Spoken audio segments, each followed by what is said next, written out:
are the one who's not prepared to go. I hope this gentleman will You can kill me, it's fine, kill me. Just kill me, there's no problem, kill me.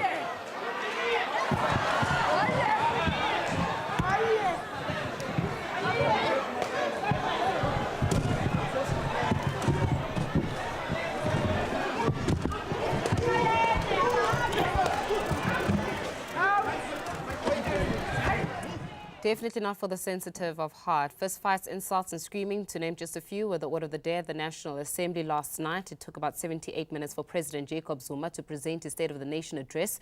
When he finally delivered his speech, the president promised radical economic transformation. So, to deliberate more about the State of the Nation address and perhaps all that transpired around it, we're joined in studio now by eNCA commentator Angelo Fick as well as political analyst Prince Mashele.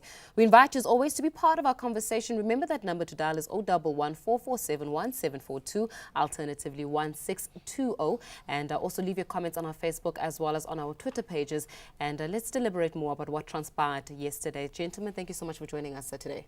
Thank you very much. So we can concentrate on the razzmatazz, we know what happened, it's on the news, this will be the story for probably the next week. But I think that the most important and critical part is the contents of that State of the Nation address, because we have a tendency of getting lost within the hype of it all.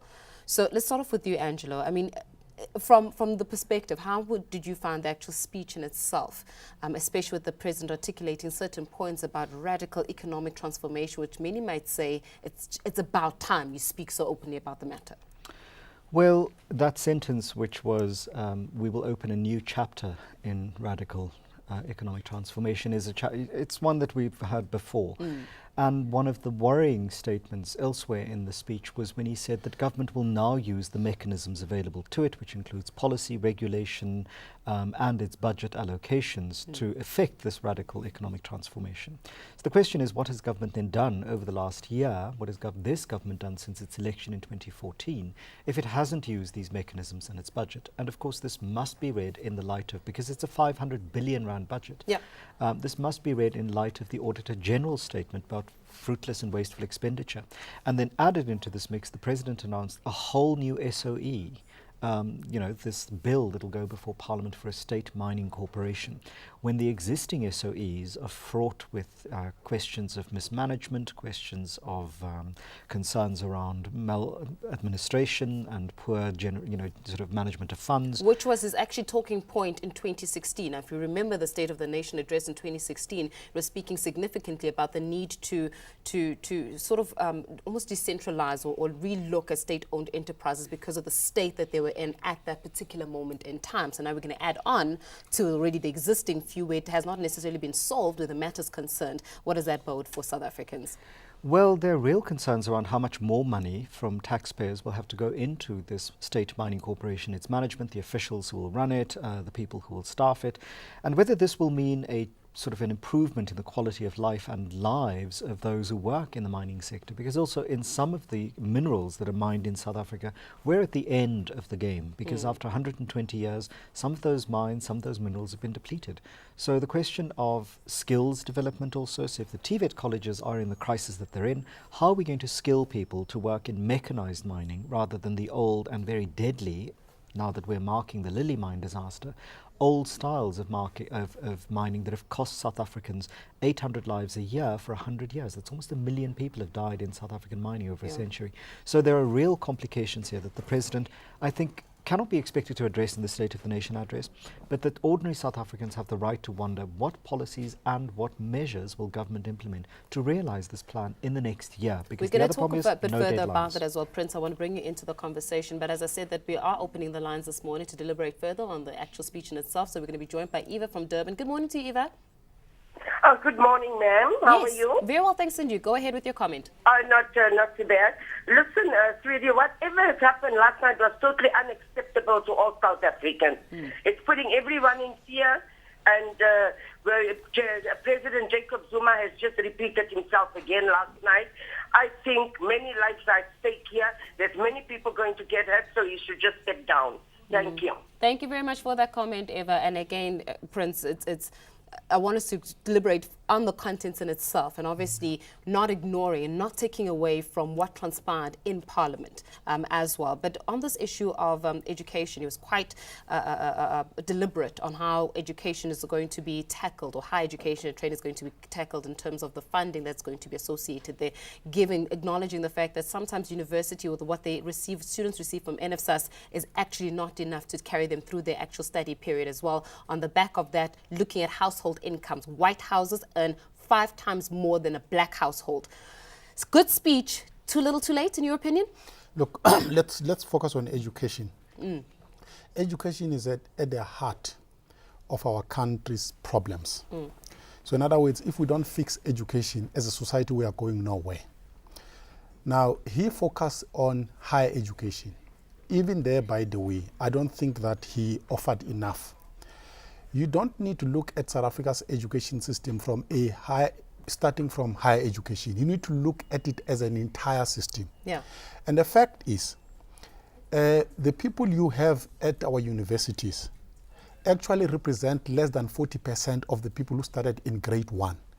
So our entire education system is broken, even if you look at throughput. Number 2, the quality of our education system, in other words, the substance that comes out of our classrooms, it's so bad that we can't even compete internationally.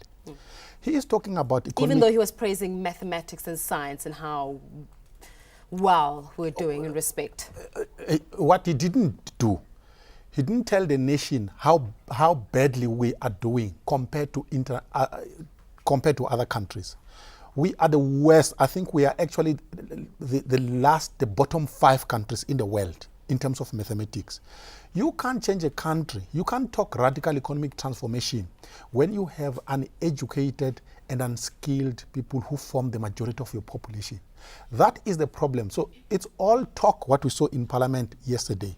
The reality of South Africans is that we have the majority of black people who are unskilled, who are uneducated. Where are you going to get engineers to run a state-owned mining company? Where are you going to get geologists? These are skilled professionals. You can't have them if you have a broken education system. So you need to overhaul the entire system.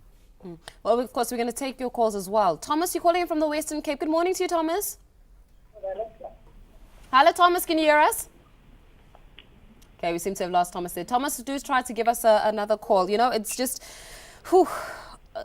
just looking at the comment that was coming in from Ava, you know, and taking into consideration that it appears as though South Africans really switched off, and the South Africans are tired and they just want the president to step down. Are we making these calls again, and making these calls which are falling on deaf ears, in your opinion, Angelo? Well, we must qualify that by saying some South Africans are calling for the president to step down, because some other South Africans want him to remain where he is. And for me, what happened last night was almost a symbolic reflection of the state that the country is in. So the sort of presence of the military on the streets of Cape Town, the cordoning off of the parliamentary precinct. Remember, this is supposed to be the People's Assembly, but the question is, where were the people? Those streets around Parliament were entirely denuded of ordinary citizens, men and women in security and you know, personnel, armoured personnel vehicles. Yeah. The sort of presence of people with shields and helmets on the parliamentary precinct was a concern. The sort of accidental or not accidental release of pepper spray in the public gallery, the scenes of violence that South Africans had seen on the floor of the House of Parliament, the vulgarities and expletives shouted out as the official opposition left the chamber, the refusal to have a minute of silence requested by the official opposition. These tell us something about the state that we're in, the state that this country is in, the division inside politics, the division between the rich and the poor, which is then reflected in the president's statement, the division between the haves and have-nots. I want us to expand further on the divisions between the haves and have-nots, because he also largely touched on how to achieve this radical transformation. You were speaking, Prince, about how perhaps it's just words at this stage, but with the Competition Act that is going to be coming into fruition, I want us to expand further on that one, so do stay with us.